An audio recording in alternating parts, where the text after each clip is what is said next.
I am not psycho, everybody. I'm just Dougie Almeida in Greenville, South Carolina. How are you doing? Another edition of the Wake Up Late with Dougie show. And I'm glad to be here. We're on New Takes TV, our new studios. Hope everybody's enjoying that. Please follow us on our Instagram at Wake Up Late with Dougie Show and Twitter at Wake Up Dougie and then all that good stuff. And watch us, share the videos if you're enjoying this. And we got a lot of funny people today. Not to be scoffed at show. First of all, I got to say, our first guest today is probably easily one of my favorite guests I've ever had, and he's been a regular on the show. It's just such a pleasure to have him. Mr. Mike Kaplan's here.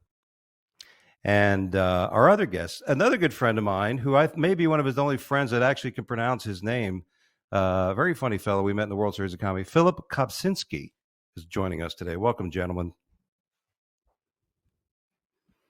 Hey, what's going on? Thanks for having us.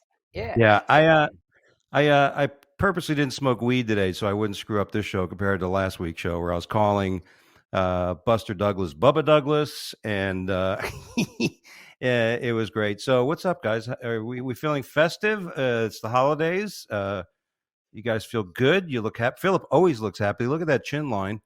Yeah, I will not move to the side. This jawline disappears in a profile setting. So that's great. Welcome back, Mike. Like I said, easily one of my, if not one of my favorite guests to be on the show, because you're radio gold. You just, it doesn't matter how wherever we're going in a conversation, you will wrap it up nicely in a bow and just display it for the world to see.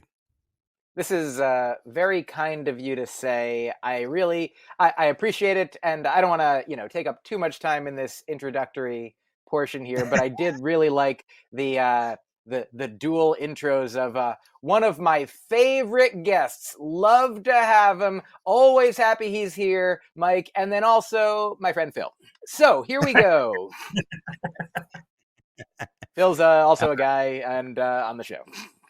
Well, unlike Mike, you and I, my fond feeling for you as a guest, Phil and I actually shared a room. Didn't we share a room one time? Yeah. It's, I know how you sleep, man. It's a lot of sound. So I already had him, so he's just Phil now. You know what I mean? You on the other hand, I'm working on there, Mr. Kaplan. Oh yeah. Yeah, before the show, we were talking about work and stuff, the comedy world. And it seems tight. I don't know about you guys, but a lot of people, it seems tight. It seems harder to get a little work. It's not, clubs are shut. People have all these concerns, blah, blah, blah, blah, blah. I mean, Mike, how's things in New York? Are you still in New York?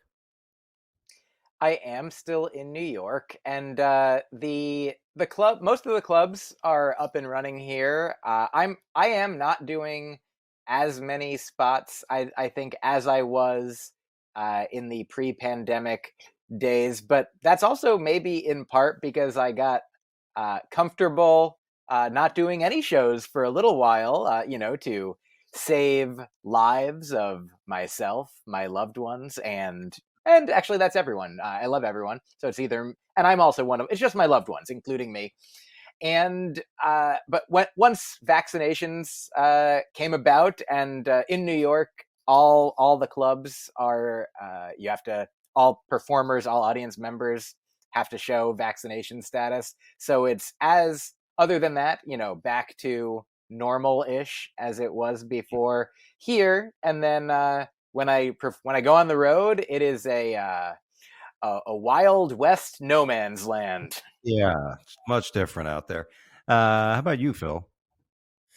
Well, I mean, I live in the Pacific Northwest. That's where most of my road work is, in Washington, Idaho, Montana, and Oregon. So it's been a totally bipolar experience the whole time. I mean, it's Washington State's still one of the most shut down ones, and then Idaho never shut down. Like it actually almost went the opposite. Like you had to go in and like everybody had to spit in the same bucket and then pass it around. I mean, it was aggressive. I did a gig in October of 2020 before all the before vaccines or anything like that, And I remember the venue's a 100-person venue, and they were like, "What do you want us to cap it at for social distancing?"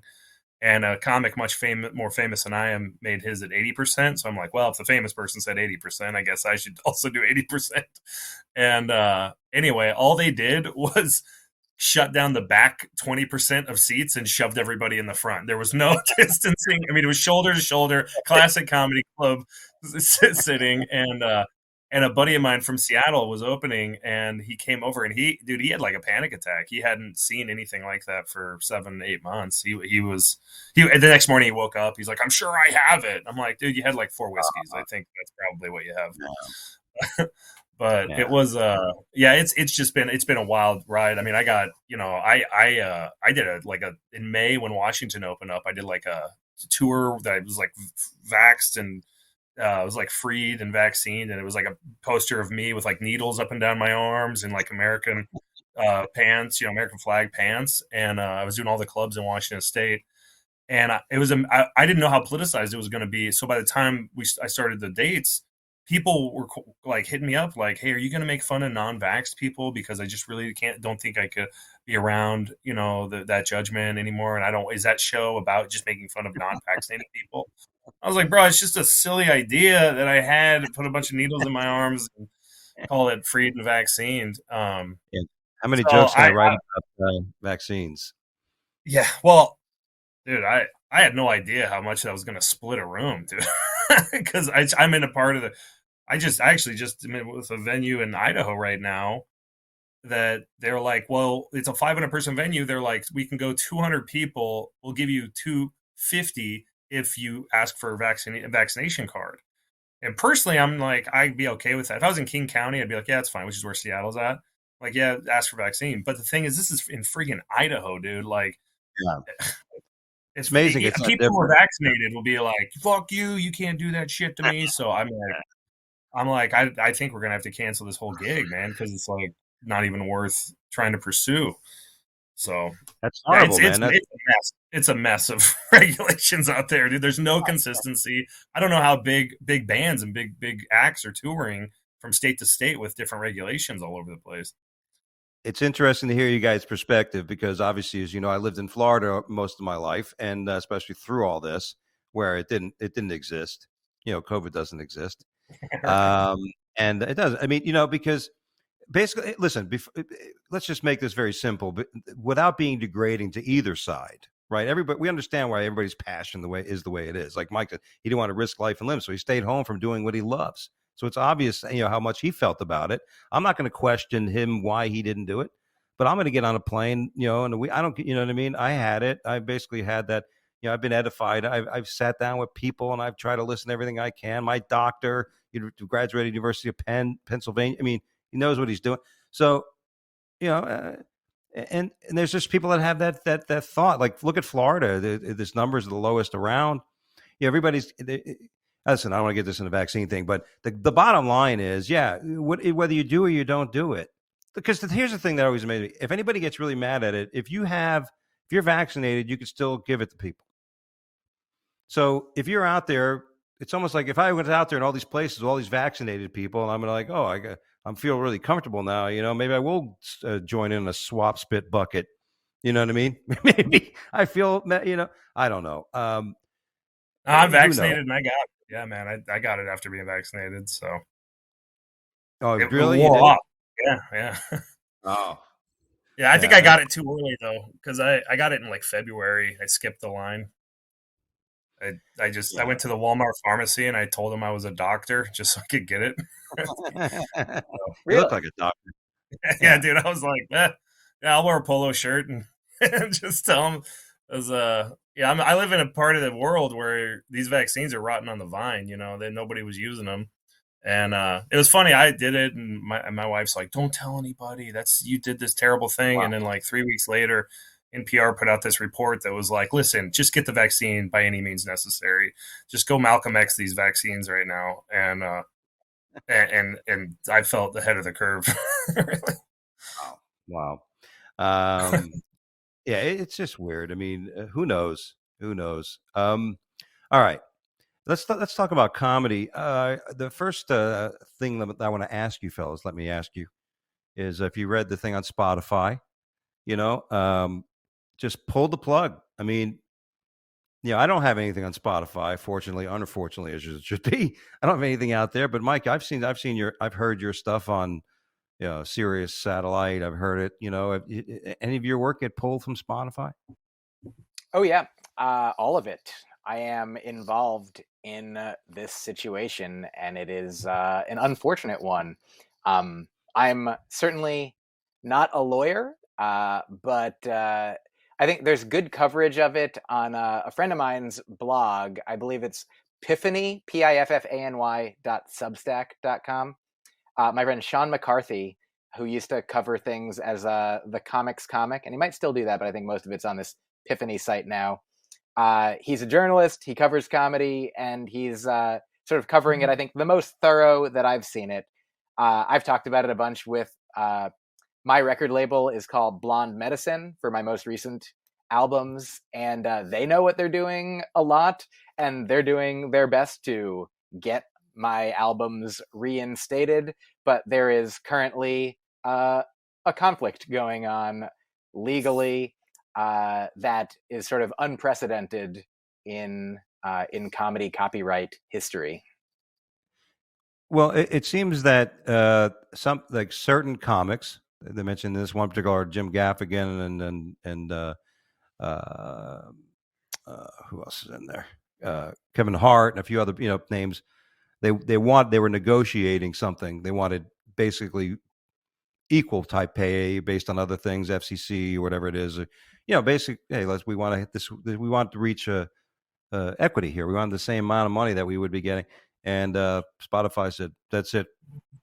Nobody gets nothing." Well, my understanding is that the company Spoken Giants, which is the company that is at odds with Spotify right now, they are aiming to get comedians paid money for not the performing or the recording rights, but the writing underlying associated with the comedy that we've done, which is something that has, in my understanding, that's the thing that is like new legal territory. Like with music, you can, if you like, Dolly Parton writes a song, Right. and if it gets covered by Whitney Houston, Dolly Parton gets money because she wrote the song, and Whitney Houston gets money because she's performing the song. Right. So there's the writing and the performing. And in comedy, that's what this company is aiming to say, that comedy is like music in that it's written and it's performed. So comedians deserve to be paid for the writing and for the performance. And that's just something that my understanding is there is not a specific legal precedent for that, which is why Spoken Giants is trying to make that case. But in the meantime, Spotify has, taken down the works of, if not all, like many of the artists who are signed up with Spoken Giants to collect this new royalty situation. So other people haven't. Haven't. There are still some people that are actually being aired on Spotify. Just the people, or they? It is not all comedy has not been removed from Spotify. I think it is only people who Spoken Giants is working to try and get paid in this way. That, I mean, again, I'm not an expert in this. I would love for people to be able to listen to my comedy in all the places possible, and I'd love to be compensated as fairly as everyone hopefully comes to agree that is. I mean, in the meantime, Spotify is paying less than a penny per spin, which is sort of common throughout a lot of the streaming platforms. You get 1,000 YouTube views and you might get a penny in ad revenue or what it might be. But the only thing that's sort of weird about the idea of splitting up the writing and performing rights for comedy is it's very rare it's almost always the case that when you are telling a joke, you also wrote the joke. So Right. like there's not as many like, I will always love yous out there. Like nobody's covering George Carlin's 7 dirty words you can't say on TV, Well, that was big for a yeah, while. Remember comedy karaoke? People were doing comedy karaoke shows where you actually would go up and redo somebody's bit from the famous history. That oh never yeah. lasted. God, that didn't. But it's interesting on the concept of law. You're right, because as an artist, the person who wrote the song, there's a performance. The people who perform a song. You don't have a lot of people saying, "Here's all my jokes. Go tell them." You know what I mean? But although there are comics who have a team of writers, so he'd have to then, all the you'd have to. Yeah, it's the differentiation of the law. Like you said, there's no precedent. They don't have anything to really look at to set because they want to distinguish that. So that'll be interesting. You got anything out there? What's that? No, I was going to say to you, have you lost some revenue because of this? No, I'm on Comedy Dynamics, and my stuff's still on Spotify. I barely even know what you guys are talking about, to be honest. Spotify is so terrible with their payouts that I've found. Pandora seems to be a little more organic for people to be able to discover you on Pandora. But that issue of like covering comics, though, if you are on TikTok, there's like a lot of people that lip sync comedians, and some of those comedians are not even on TikTok, so they're not even getting the views that would then lead to advertising money or product placement, because that's the only way you would ever get paid on there. So I've always wondered about like, the audio on TikTok. I mean, you can have people you might have someone lip sync a comic, and that maybe gets hundreds of thousands of views, maybe even in the millions, and then maybe it's a bigger creator that's getting product placement, advertising, and it's like that comic's not getting any of that. Like that comic's not getting that. Even Spotify is barely anything, but that's zero on TikTok. Yeah. I feel like, and this is now 100% talking out of my ass, but I'm barely on TikTok. I have one, and I've done a couple, and it's fun to do. And I have searched and seen that there are people who are lip syncing like to my album tracks on TikTok, and that's fun to see. And I don't know who knows, maybe people are discovering my comedy who otherwise wouldn't, and then maybe they're downloading albums, maybe they're streaming it elsewhere as well. But I believe, and not because I believe in like the goodness of TikTok's heart, but I believe in the greediness of corporate like record producing companies' hearts. And not all record labels. Like I said, mine. I love Blonde Medicine. Huge. Buy everything from Blonde Medicine, everyone. They're really wonderful. A Special Thing is also wonderful. They put out one of my albums. Be Seen Media did my first couple. I love them as well. I've got one with Comedy Dynamics. Thanks, Comedy Dynamics. I appreciate you. And Comedy Central Records as well.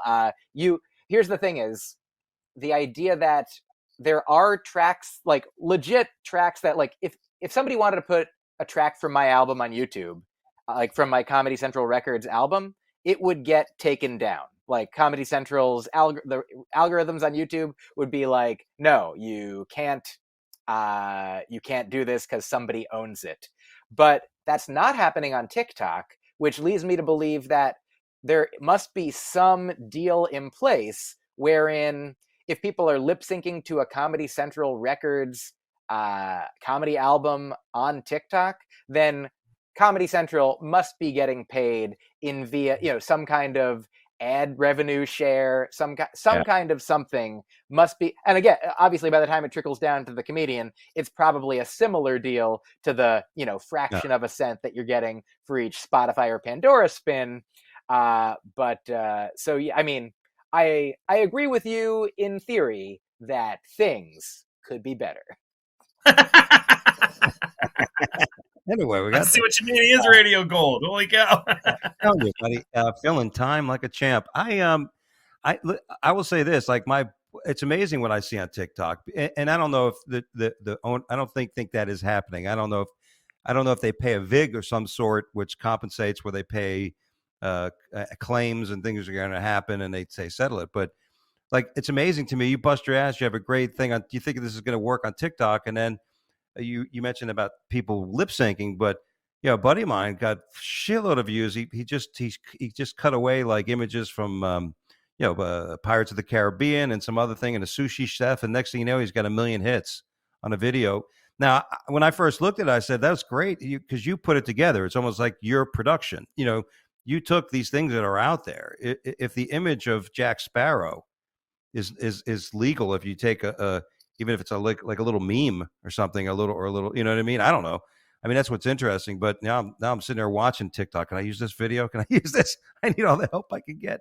I think Mike totally called it, though. I mean, corporations, especially the distributors, I think labels anymore are kind of like small guys for the most part, but the distributors are like, they're just going to get away with whatever they can until there's an entity that stops them. And I think TikTok's in that space where they're not big enough to be, like a YouTube is clearly profiting off of it. Nobody really knows how, people are making money on TikTok. It's very, very weird. So there's got to be a ton of copyright issues happening on TikTok. I see clips of movies on there all the time. People are uploading other artists' audio as if it's their own audio, Right. and then that gets replayed if that artist isn't on there. I mean, I just like Chad Daniels is a great example. He's not on there, but I see multiple channels lip syncing Chad Daniels stand up comedy, and they're uploading it as their own audio. So that gets really muddy because it's like he's like the number one Pandora streaming comic.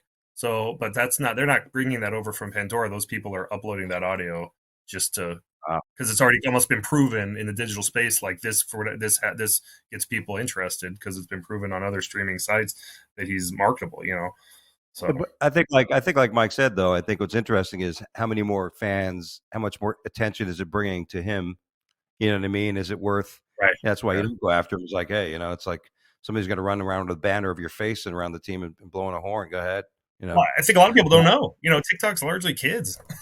They don't know that their stuff's being used. Yeah. Yeah. All right, moving on to the next step. Let me ask you guys. Mark Cuban, the billionaire guy on Shark Tank, owns the Dallas Mavericks, right? He bought a small town in Texas, and which made me think. I bought a little house in South Carolina. If you guys are able to buy a town, doesn't matter. You write the check. What town would you buy?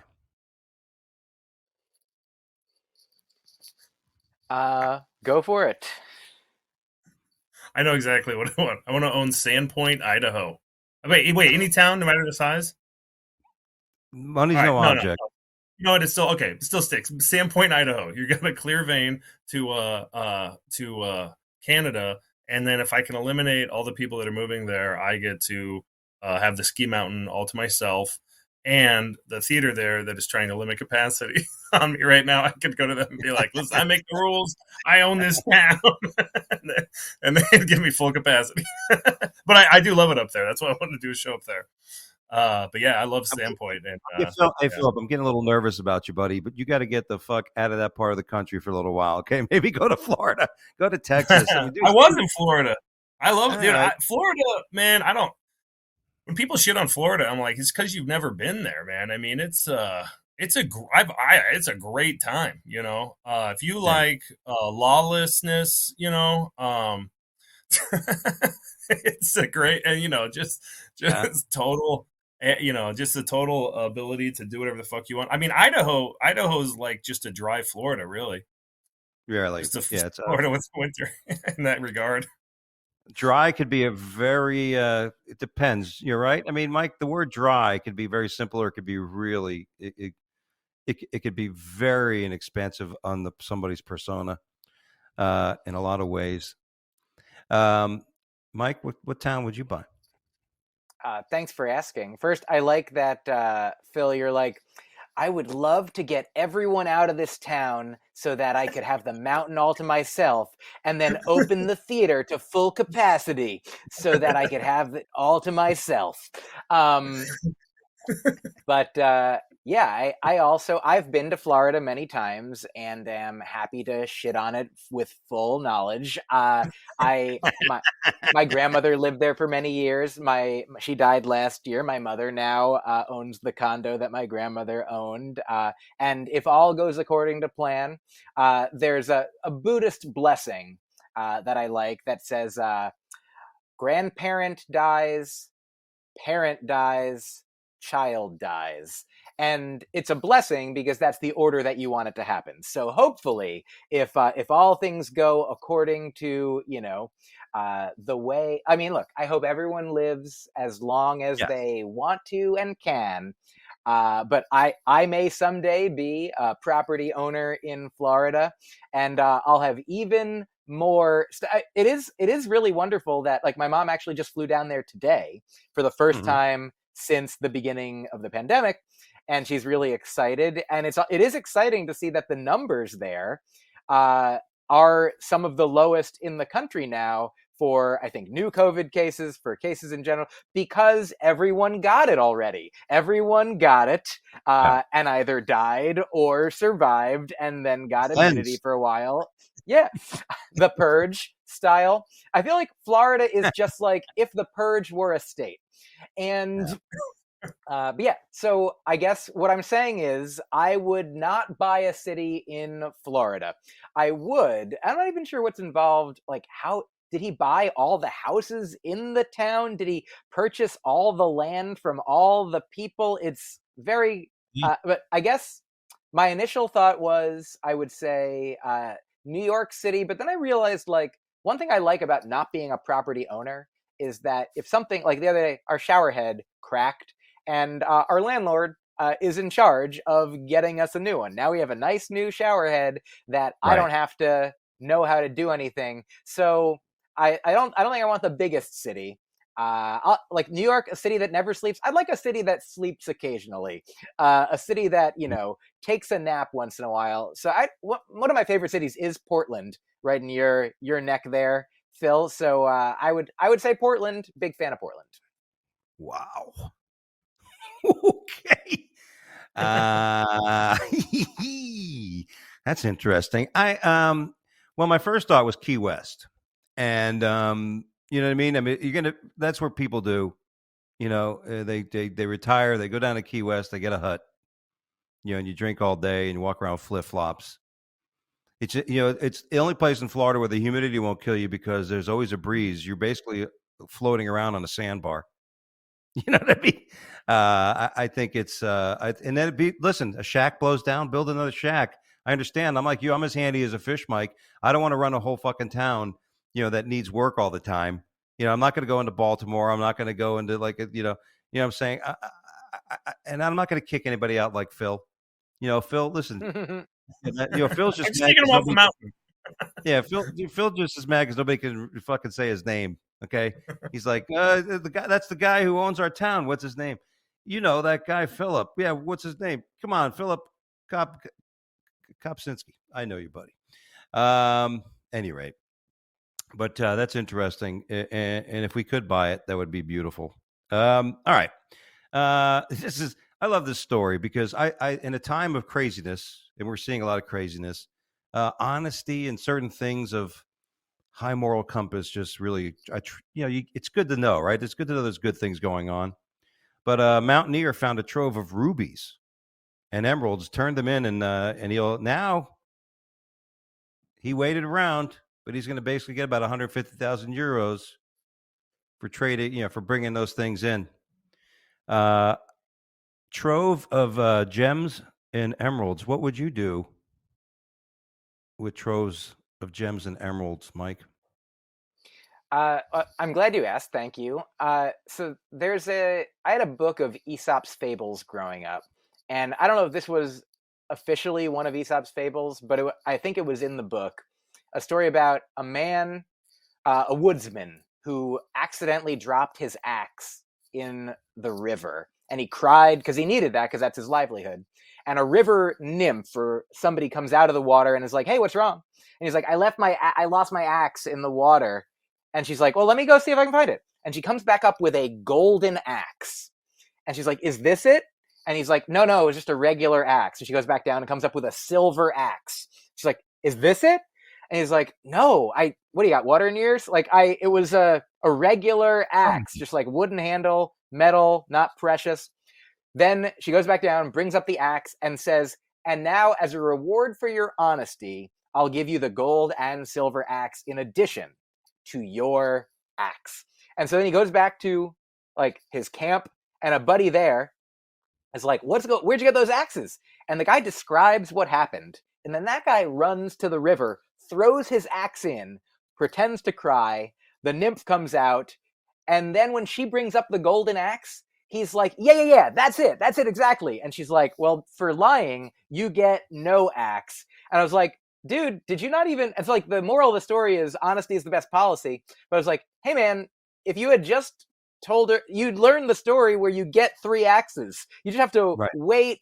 It's like the kids' marshmallow test. Just like, wait a minute and you'll have more marshmallows. And so you're sharing this story and you're like, what would you do? Would you keep the rubies and emeralds and gems that you actually don't know? Like, you can't spend those. Like, I'm going to go to the bodega, the corner store, and be like, do you take rubies? Can you break a ruby? Can you, I mean, I know you can't break a diamond, but can you break an emerald? I don't even know which one's worth what. And so this story, they're like, would you rather get $170,000 for being honest or take a chance being a liar? I would. It's very easy for me to say after the fact, I would do what the honest guy who got paid a lot of money did. I had no doubt, Mike. You know what I mean? I had no doubt, buddy. Very easy for me to say. Yes. Phillip, you're an honest guy too. I mean, look at that face. I mean, look like clearly. You look like a doctor. Well, he likes the lawlessness of Florida, so maybe he likes the lawlessness. Maybe he hung around somebody down here and got a little tainted. Well, no, I mean, I think that the honesty coming from Mike, if he lives in New York City, is even higher because there's so many jewelers there that you could bring all this shit to and be like, hey, man, how about you and me keep a secret, you know? Whereas I had a great uncle who lived near Portland, and he was a geologist, and he would keep all the gems and little geodes with and rubies and all this, you know, shit that he would find. He had all this stuff as part of like a collection. And when he died, he willed it to my mom and my grandmother. And every once in a while, we'd go into the closet and we'd look at it. And when we went to go get all this stuff, my sister, who's Down syndrome, would always call my grandmother Addie. We didn't know why. We just all started calling her Addie. Okay. And when we were going through all my uncle's stuff, we're looking through his gems. We uncover this box and we see the original birth certificate of my great grandmother, whose middle name was Abby, Abby. And they had misspelled the handwritten name back in the late 1800s to be Addie, Addy. And they were like, oh my God, our Down syndrome daughter is psychic. And then for years, the perception that my Down syndrome sister was psychic always overshadowed these rubies and gems and shit. And so if I had a bunch of gems, I would just be looking at them and being like, you know what, man, this is bullshit. My sister's not psychic. She's just tricking you guys for attention, you know, because that was my perception as a kid all the time.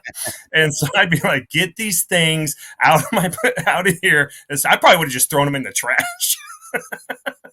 Yeah, or sold them, or I would have sold them for less than $170,000. So, so the problem is, you know, and in hindsight, in this hypothetical scenario, I can look at my hypothetical actions and go, you know what, spite will never get you anywhere, and that's how I would respond to a bucket of rubies or whatever.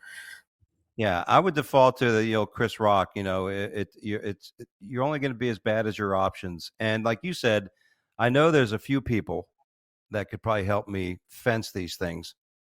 You know, so I mean, here's the thing: if I found them on like a bus bench, you know, sitting there versus in a mountain that I'm climbing, you know, and it just like, thank God for global warming. Otherwise, this thing would have never been found. You know, here I am. I got this box that's halfway out of an ice cube. You know, I would find myself more fortunate. I would at least figure out how much, I could get. Dude, I love that the guy who wants Key West is like, thank God for global warming so they can find these sky rubies. Meanwhile, you're going to be in a hut with like water up to here. Like, no, it's okay. They don't care, man. We got snorkels. We got snorkels. Our last topic of the day, let me ask you guys the story about, first of all, it's a tragic story of the kid who shoots everybody up in Michigan. killed 5. So I don't remember the total number. And then the most telling part of our times is the parents. And mentioned unprecedented. In an unprecedented move, the district attorney is going after the parents for responsibility in manslaughter and death of these kids. Now, I don't know if you heard that news up there in the Northwest, Phillip, but you guys familiar with this story? Yeah, very familiar. I am, yes. Is my question to you guys? Is this the start of something big now that the parents are going to be in trouble? I'll begin by saying I am, again, not a legal expert.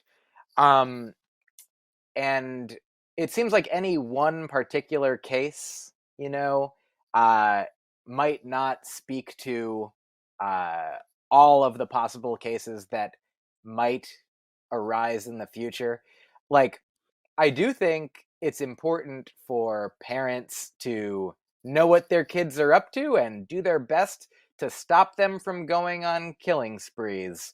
I also think at a certain age, it makes a lot of sense for parents to be held responsible for what their children do. Like, if a child, like a 3-year-old, a 5-year-old, what I think there's ages we could agree on. If you had like an unsecured gun in your house and this tiny child found it and killed somebody with it, like, they are not an adult who's legally responsible, and that there is an adult who is legally responsible. And so I think that there is obviously, I mean, maybe not obviously, but once somebody is in our society, whether it's 18, 21, 25, old enough to get drafted, drink, vote, drive a car, get elected president at 35, we have all these different levels at which your responsibility exists.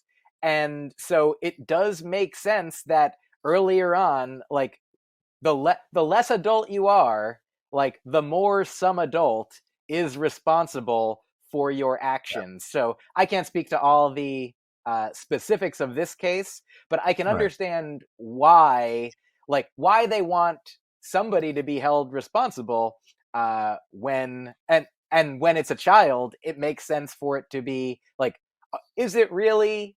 I mean, really, it's something bigger than this family as well. It's something about this, society and the systems that are in place, but we can only arrest one person or family at a time. So well, and this is the case because like you said, there's sometimes where the parent is just a distant parent. They're working as maybe a single parent, and they're never home, and so the kid, watches play. He's in his own little world. The mom is not connecting with the parent or the dad, or the parent's not even connecting because they're running around trying to make money. Who knows? Versus this family, which are turning out to be, these are the family, like, somebody hit you, here, take the gun and go shoot the fucker. I mean, it's almost like children raising children, the concept of, a family, whenever you hear, a father, mother and father, our minds think, oh, we tend to think like, oh, they're responsible folk, they have kids, hopefully they have a job. You presume most of the things of structure that you would have by using the word father, mother, it's all assumed. And then you start unraveling it and going, oh, these people are fucking loons, of course, so I don't like slippery slopes and everything like that, me personally, when it comes to law, but this is a case where the parents, and that's why it came so fast. I mean, there's a lot of evidence there for. What do you think, Phil? I mean, I think it's a long time coming because there's, many of these cases in the school shooters, especially, it's not like it's not like these are street kids that got a gun illegally from an illegal arms dealer. Most of the time, it's from an irresponsible gun owner that didn't have their shit locked up, or like you said, they're like, here you go, like, go fuck around, find out with this gun, and I hope this happens in other cases, because I mean, I don't know shit about the law, so I don't know if this can set a precedent. I mean, my prediction will be that they'll overcharge these parents, and then charge the school, and then charge a bunch of other things, and fuck the whole case up, because the prosecutor is probably going to get a hard on once he starts getting publicity, and then fuck the whole thing up, probably, is what's going to happen, based on every other political charge by every DA that looks like they're going to make a change. But who knows? Maybe this one will actually work out and something good will happen. I'll just add, from looking at the news story, the link that you sent, it says that the shooter and his parents were arrested while all of them were hiding in a warehouse, and expressed no remorse, and that like they had the parents had withdrawn thousands of dollars, like it seems like they're going on the run, and that they had bought the gun like with the kid, and had to be the ones who purchased the ammunition. So it seems like in this case in particular, they are like accomplices to this, horrendous thing. It is. They bought the kid the gun. They took him to the which, listen, you could take a kid to a range, this and that. It's and stuff. But yeah, the ammo, one of the I don't know if you look back when they were trying to set bail, the bail's like $500,000 each, so they can't get out. Like you said, he had these two women that were their defense attorneys, and they were all on camera, and you watch they were fighting for bail, and it was like watching the work, like somebody in a freshman year, their first year of law school, going over the case. This is going to be this is definitely going to be a big case for that, to set a precedent, to say the least. All right, it's time for the. If I may also just real quick say, I don't think that children should have guns, and I don't think that anyone who ever was a child should have a gun either. So if you've ever been a child, I think, and you want a gun, you're still a child I think we're all God's children, and I don't think any of God's children should be allowed to have guns, because we're not God's adults. That's only God can have guns in my America. Well, don't come down to Key West then, because I'm going to have a gun. I understand. Absolutely. All right, I want to get through some of these stories because we're going to skip some. So I'm sorry if you guys did lecture homework. First story: Arlington man gets 23 years for killing his wife, who asked for a divorce a day after the wedding. Now, when you read the news, Arlington man, you're in Texas. You picture a guy with a cowboy hat and probably rodeo guy or some shit, but it was a Middle Eastern gentleman.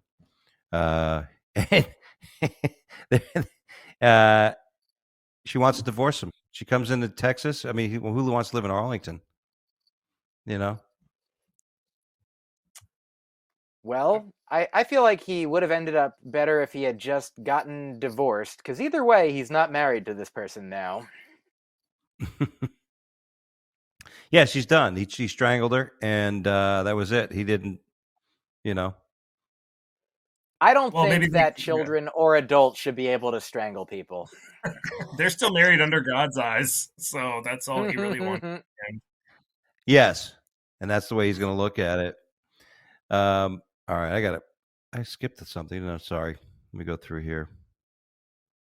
Oh, there we go. All right, yeah. We had a story this last week that the guy killed her, killed his wife. And then he had the business card for the insurance agent, the fucking life insurance. He's ready to get the claim. I just got to get the death certificate, man. Yeah, be careful when you get the. And not everybody can have the moral compass of somebody who finds a bucket of rubies on a mountain. That's just the way it is. There's bad people. It's got to be rough being married to somebody who's a mountaineer. It's rough being a comic if you're going out of town. I'll be back in a week or two, honey. Yeah, but if you're a mountaineer and you're climbing the Alps, it's like, hey, I'll see you later, honey. I'll be back hopefully in a couple of weeks. Yeah. Maybe there's some couples who climb together. Well, they'd have to be, right? You'd have to. Otherwise, who's going to let their guy? I'm going to go climb Mount Everest. I think I'll be back. I should be okay. Speaking of somebody who wasn't okay, bomb squad called to emergency room after a patient turned up with a World War II artillery shell lodged in his ass. Yeah, I mean, and this happened That's in really England, more. by the way. That's really more impressive than disturbing at that point. Well, mean, I've been working with smaller things at first, and then I was able to work my way. I didn't realize it was a live shell. I didn't want to scare Rome anybody. wasn't shoved up a person's ass in a day. Yeah. You got to work your way up, I've never, I don't know. It's weird. A lot of people shoving stuff up their ass. Yeah, if you're out there and you're curious about putting things in your butt, first there's sex toys that are made explicitly for this purpose, that many of them have like a flared base, and that is the thing that keeps it from going all the way in. Like, you might think you're like, oh, I don't want something with a gigantic bottom, but that's actually, it'll really help you not have to you'll be able to take it out all by yourself. That's the thing. It's I mean, it's an exit only for some, but here's the thing: for people for whom it's not an exit only, it's an entrance, but you also want them, it's at least an exit. It's got to be exit at least. So yeah, just be exit careful at some point. Yeah, exactly. Yeah, you don't want to have anything that, like you said, you need an anchor at the end. You don't want to be putting like a bowling pin, because even a bowling pin has that smooth end at the end either way. If you go the small part first, eventually that bowling pin turns light, and it can and next thing you know, you're walking around with a bowling pin stuck in your you want it to be like an umbrella. Yeah. Yeah, these amateurs. Scientists made an eco-friendly plastic using the DNA from salmon sperm. Well, we all know how close salmon or plastic and sperm are alike when it comes to texture. I mean, now I'm happy to be here to discuss this because I hadn't heard about this, and now I am a person who is vegan. Look how long I went without telling you, and at first when I'm like, oh, I'm I care deeply for like all sentient beings in our universe, including salmon.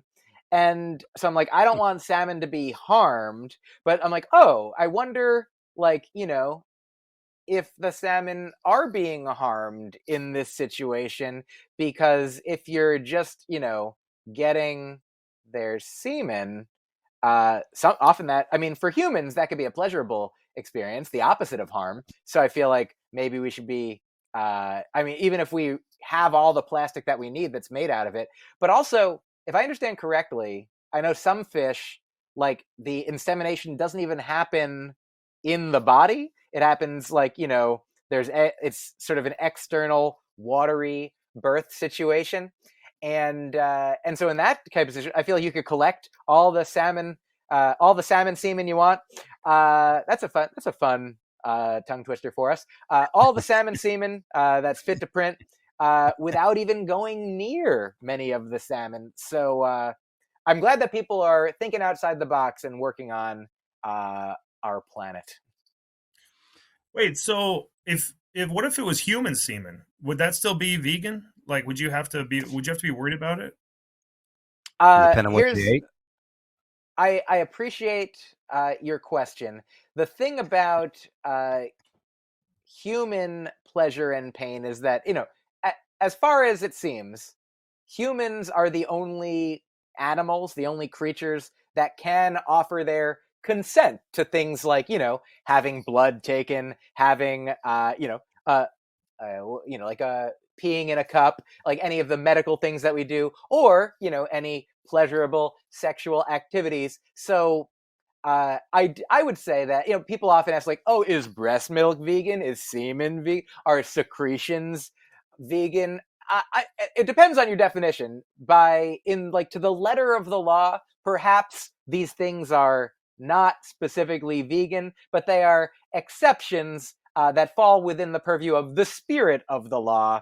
Like I don't feel like there's any great gotcha situation that will make me not like. Look, if anyone I don't think wants to dine on my ejaculate, I will not object in the spirit of veganism.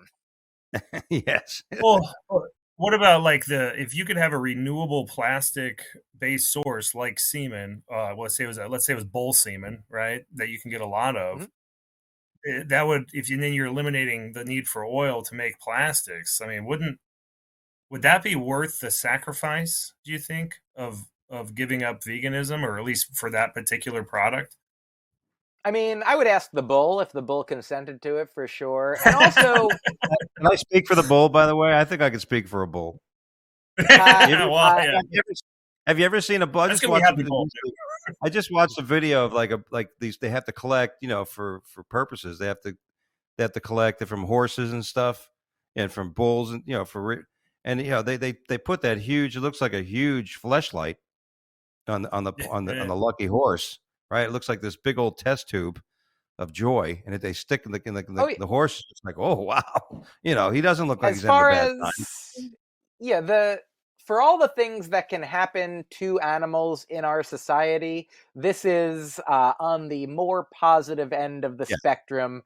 My wish would be that we leave them alone, and I know that we are working. There is great advances in the technology of like meat that has been grown in labs without harming animals, and so that is my hope that moving forward we'll figure out some way to have to have pain-free, harm-free salmon semen, bull semen, all the semen that you want from all the animals you've come to love the semen of, without bothering those animals whatsoever.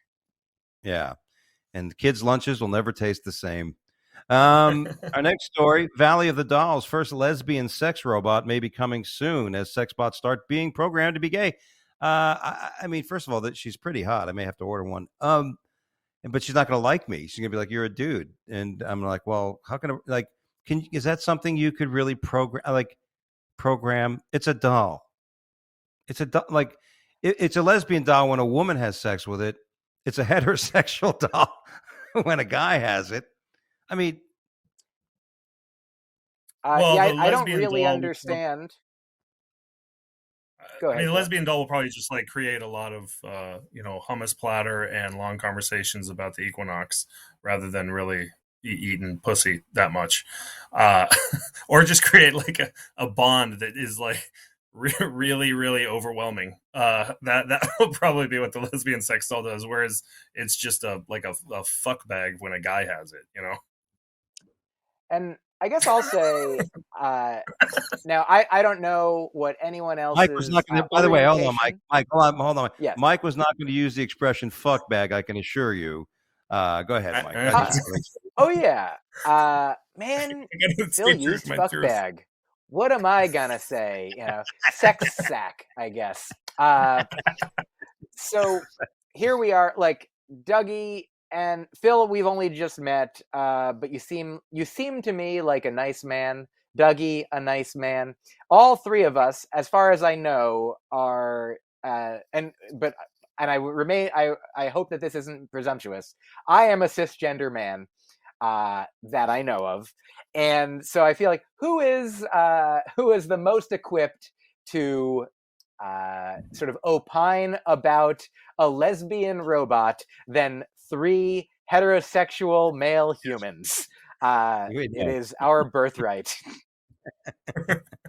It'd be the first time we. That said, I do find it challenging to. I mean, if a robot, once the robots are coming online and having their own identities and such, and their own, without being specifically programmed by humans, once they, maybe the singularity, once they're learning, if they're not, hopefully it'll be a sex robot revolution and not a, Terminator type situation. But if a robot tells me that she's a lesbian, then I will believe 100%, but I won't necessarily just buy it from the creator. Gotcha. So you would believe a true cyborg, like somebody who's just thinking as a machine, but you would not Oh yeah. trust somebody who was programmed by a human. I mean, I guess I'll say I don't want to go beyond what I don't. This is also none of this is my field of expertise. My field of expertise is words, and not. I mean, look, I've been called a robot enough, and I'm a big fan of lesbians.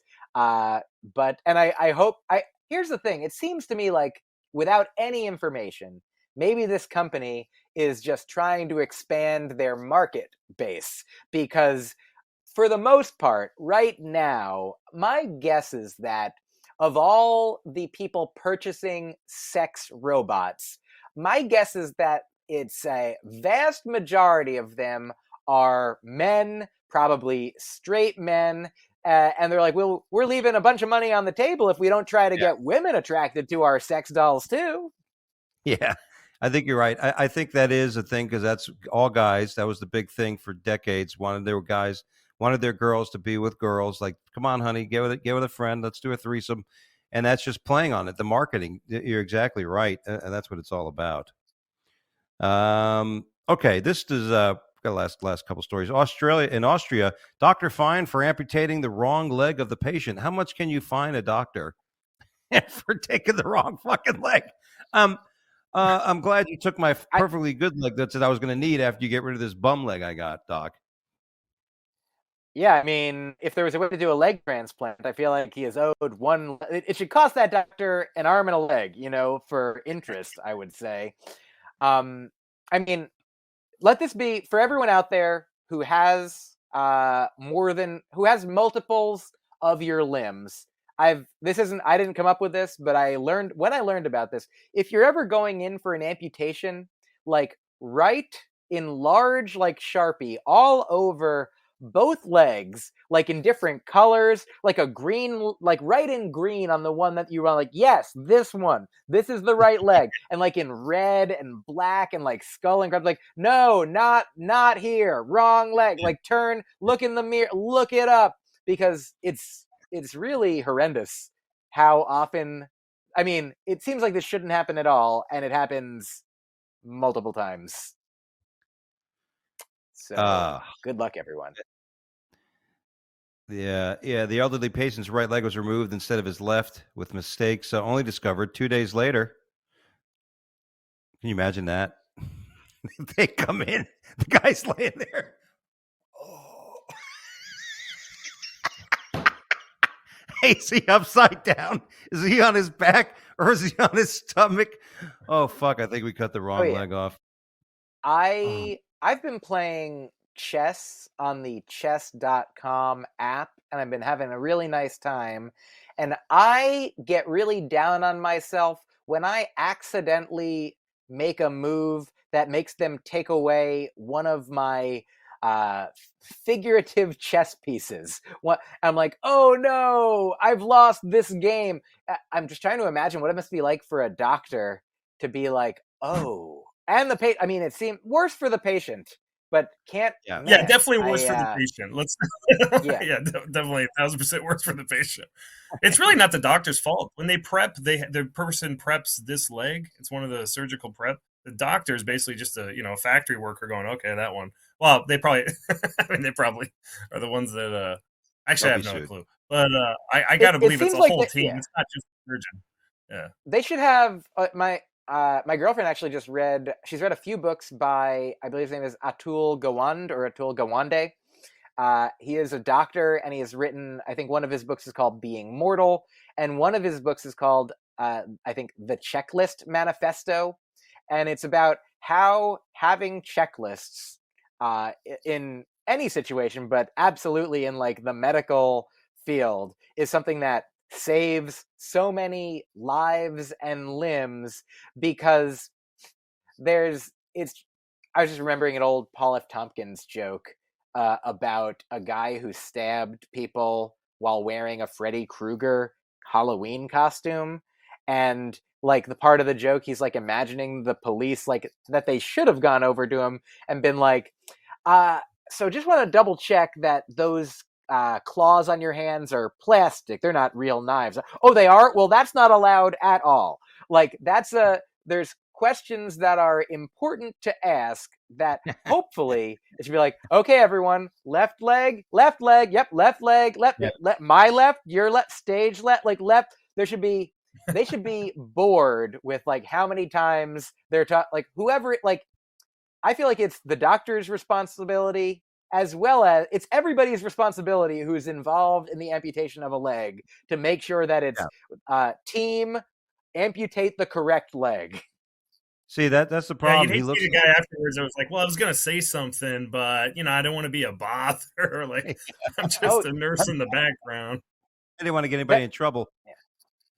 There are stories of like there's some airline, maybe I think in Korea, that had like this I think disproportionate number of like crashes, maybe, where it turns out the co-pilot had like known that something was wrong, but because of the way their, I think the culture, the society, the culture of the company, was it like, what if the person in charge is like, this is how it goes, and they're like, oh, actually I feel like we should be setting our course this way to the other leg, so it's just speak up, everyone. You're so right. They found in the Korean Airs that the second pilots were too scared, intimidated to ever, I think we should be flying a little higher. Shut up! I mean, I'm not, again, that's like, I'm not going to do an Italian guy doing it, but that would he's be like, offensive. Yeah, then it'd be horrible. It reminds me of my old Korean grandmaster. Douglas, you must practice your palms, Douglas. You must practice your palms. Be a good boy. Be nicer to daddy. Be nicer to mama. That was my fucking grandmaster. You must practice every day, okay, Dougie? Practice, take chicken, be good to your mama, daddy. And this was a grandmaster. Flying with that guy. Yeah, and no one ever told him how to keep his wings up. And who was this man to you? Were you training to be a chess master yourself? Yeah, that was grandmaster in Taekwondo in Hapkido. Yeah, he was a 70-something-year-old Korean grandmaster. It was great. He'd come teach the class. Last story of the day. Woman allegedly caught breastfeeding cat on a Delta Airlines flight. I mean, look at that cat. It must have been a bad kitty. Would you say that kitty got a titty? Is that? I said that by the look of the cat's face, that must not have been a nice titty. I mean, he was probably hoping. I don't know. To me, I'm not going to be picky when it comes to titties, especially if I'm getting to suckle on them. Why are you looking at a picture of the lady? It's just a picture of the cat, and I wonder if that's a stock photo. Like, is that just a regular hairless cat? Just to show. Yeah, well. So she seems grosser because it's a hairless cat. I don't know why. It's actually sexier. It's like the lesbian bots. You're not going to buy it if it's a regular bot. She had it. She had it in there, and it was interesting to find out that Delta has a crew of red jacket folks. If you read the story, like in their security, they have the red jacket team. So if you've done something really weird on a Delta flight, you're going to be met with several people with red jackets on Delta Airlines. The flight attendant later detailed what she said was every time she went by, the woman had her shirt open and the cat. I mean, if it's got nipples, you can milk it, right? I mean, isn't that in the Fockers? It's true that mammals that have nipple, I mean, also I have nipples and you can't milk me. So, and it doesn't mean that any creature of any species, I guess I'm going to get back on my my vegan high horse, by which I mean I'm going to let this high horse ride away and do its own thing, and be like, yeah, I think that lady shouldn't do that with that cat. Yeah, I didn't know if that's interspecies type, yeah, that's the thing. It's just I'm never surprised anymore. I'm not surprised anymore of what I see or witness. It's not like, it's some of that, like the one car commercial where the guy's cat jumps and chases something into the river and stuff. I'm not going to be surprised by anything. Okay. If somebody's getting if a woman's breastfeeding her pet fucking raccoon, I mean, it's just we're at that day and age. It's like, that's why I'm glad I live where I live. It's calmer. I'm out of Florida. It's it's not the mayhem. But I did have somebody ask me. You've lost an edge. You've lost an edge, Dougie. The Florida Dougie that I once knew would have been all, like, hey, come with what you brung. You want to breastfeed a cat? That's fine. That's your business. You can do what you want with your airplane ticket. So yeah, I feel like there's a little. I don't understand what you got charged with. I mean, listen, I'm not for it, but I think if you should be able to breastfeed a cat in the privacy of your own home, or just cover it up. It's fine. It's fine. Oh wait, was that airplane this woman's home? Then I retract what I was saying. Yeah. Okay. For the moment, it was her home. Like most people, when they get on the plane, they think it's their home. Yeah. But listen, I got to get on no, I'm actually driving to Florida this time, so that'll be fun. I don't have to worry about getting on a plane for a while. But that being said, gentlemen, that's all we have time for here on the Wake Up Late with Dougie show. I want to thank you guys for joining us today, of course. Mr. Mike Kaplan. Thanks for having me. It's a pleasure as always. Mr. Phillip Kopczynski. Yeah, good to see you again, Dougie. I'm going to be actually in your neck of the woods in Washington and Oregon in July. I'm doing a couple runs up there, the old Medford run in the old Joker's room. So I'll be probably talking. Yeah. I'm bringing the wife in June. Jokers. You're being Jokers in June? I'm going to be in the Seattle area, and then looking to add a few more shows in Oregon. So maybe I'll be in touch with you to see what might be possible. Yeah, man. Hit me up. What are you doing in Seattle? Do you know? It's just a private show for an organization that I was supposed to do in 2020, but something happened. I forget what. Yeah, man. Yeah, hit me up, man. I mean, the bookers in my neck of the woods are definitely always looking for pros. So cool. Hit me up. Sounds great. Yeah. Thank you. That'd be awesome. See, we got it all together, everybody. I want to thank you guys for watching, of course. And hey, next week I'm going to be at the Comedy Catch in Chattanooga, Tennessee. That's my next gig. So come out there. Mutzi is our headliner, very funny show. So go to Comedy Catch, book the show, book some tickets, come and see us. Wear a mask, don't wear a mask. Be vaccinated, don't be vaccinated. Just don't be an asshole if you're at the show, okay? Just don't be an asshole at the show. Just be a funny, have fun. Just if you don't want to sit somewhere, and that's it. And everybody, God bless. It's all around us. To me, just be careful, be respectful of everybody else. We're all going through a lot. And aside from that, guys, God bless. We'll see you next time right here at the same spot. Take care.